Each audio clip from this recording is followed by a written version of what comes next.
Hi hello అండి అందరికీ నమస్కారం అండి ఫ్రెండ్స్. మన వీడియోలోనే టాపిక్ వచ్చేసి కాంట్రాక్ట్ అవుట్సోర్సింగ్ ఉద్యోగులకు సంబంధించి మరొక ముఖ్యమైన అప్డేట్ అయితే రావడం జరిగిందండి. అయితే ఇందుకు సంబంధించిన పూర్తి వివరాలైతే మన వీడియోలో తెలుసుకుందామండి. వీడియో మాత్రం పూర్తి వరకు చూడండి ఫ్రెండ్స్, అప్పుడే మనకి పూర్తి సమాచారం అయితే తెలుస్తుంది.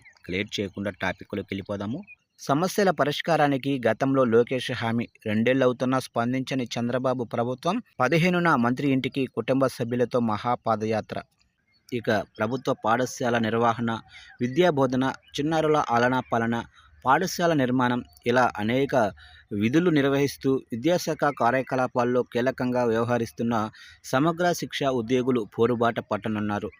చంద్రబాబు ప్రభుత్వం ఇచ్చిన హామీలు నెరవేర్చాలని డిమాండ్ చేస్తూ సమగ్ర శిక్ష కాంట్రాక్ట్ అవుట్సోర్సింగ్ ఉద్యోగులు సకుటుంబ ఉద్యమానికి సిద్ధమవుతున్నారు. ఇక జిల్లాలో మండల విద్యా వనరుల కేంద్రం నిర్వహణలో సమగ్ర శిక్ష ఉద్యోగులు కీలకం. విద్యాశాఖ కార్యకలాపాలు అనేకం వీరి సేవలతోనే కొనసాగుతున్నాయి.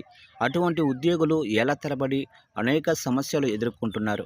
తమ డిమాండ్లను చంద్రబాబు ప్రభుత్వానికి వివరించి సుమారు 2 ఏళ్లవుతుంది. అయినప్పటికీ సీఎం చంద్రబాబు నాయుడు కానీ, విద్యాశాఖ మంత్రి నారా లోకేష్ కానీ ఏమాత్రము పట్టించుకోవటం లేదని విమర్శలు వస్తున్నాయి. దీంతో తమ డిమాండ్ల సాధన కోసం ఉద్యోగులు ఉద్యమ బాట పడుతున్నారు. జిల్లా వ్యాప్తంగా కూడా 373 మంది సమగ్ర శిక్ష ఉద్యోగులు సేవలైతే అందిస్తున్నారు. ఇక ప్రస్తుత విద్యాశాఖ మంత్రి లోకేష్ గతంలో యువగలం పాదయాత్ర చేస్తున్నప్పుడు సమగ్ర శిక్ష ఉద్యోగులు తమ డిమాండ్లను ఆయన దృష్టికి తీసుకెళ్లారు.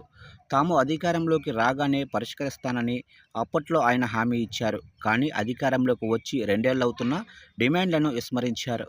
మినిమం టైం స్కేల్ ఇవ్వాలన్న హైకోర్టు తీర్పును సైతం చంద్రబాబు ప్రభుత్వం అమలు చేయటం లేదు. సమగ్ర శిక్ష ఉద్యోగుల వేతనాల పెంపు అంశాన్ని కేంద్ర ప్రభుత్వానికి నివేదిస్తానంటూ బడ్జెట్ సమావేశాల్లో చెప్పి రాష్ట్ర ప్రభుత్వ బాధ్యతను విస్మరించారు. ప్రభుత్వ నిర్లక్ష్యంతో విసిగి వేసారిన సమగ్ర శిక్ష ఉద్యోగులు కాంట్రాక్ట్ అవుట్సోర్సింగ్ ఉద్యోగుల ఫెడరేషన్ ఆధ్వర్యాన ఉద్యమించాలని నిర్ణయించారు. ఈ మేరకు రాష్ట్ర నలుమూలల నుంచి ఉద్యోగులు తమ కుటుంబ సభ్యులతో కలిసి ఈ నెల 15న విజయవాడలోనే ప్రకాశం బ్యారేజీ వద్దకు చేరుకుంటారు. అక్కడి నుంచి విద్యాశాఖ మంత్రి నారా లోకేష్ ఇంటికి మహాపాదయాత్రగా నిరసన ర్యాలీ నిర్వహించనున్నారు. ఆ దిశగా జిల్లాలోనే సమగ్ర శిక్ష ఉద్యోగులు కదులుతున్నారు. ఇక సమగ్ర శిక్ష ఉద్యోగులను విద్యాశాఖలో విలీనం చేసి శాశ్వత ఉద్యోగులుగా గుర్తించాలి అంటున్నారు.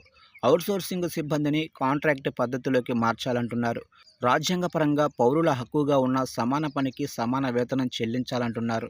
అలాగనే హెచ్ఆర్ పాలసీ అమలు చేయాలంటున్నారు. మినిమం టైం స్కేలు, ఇంటి అద్దె, కరువు భత్యం ఇవ్వాలి. 10 లక్షల retirement benefit, gratuity, EPF, ESI అమలు చేయాలంటున్నారు. ఇక ఉద్యోగ విరమణ వయసును 62 ఏళ్లకు పెంచాలి. అలాగనే వేతనంతో కూడిన మెడికల్ లీవులు, మహిళా ఉద్యోగులకు చైల్డ్ కేర్ లీవులు ఇవ్వాలి. ఇక మరణించిన ఉద్యోగి కుటుంబానికి చెల్లించే ఎక్స్గ్రేషియాను 20 లక్షలకు పెంచాలి. కారుణ్య నియామకాలు చేపట్టాలి. ఇక డిఎస్సి, ఇతర ప్రభుత్వ ఉద్యోగాల్లో సమగ్ర శిక్ష ఉద్యోగులకు వెయిటేజ్ ఇవ్వాలంటున్నారు.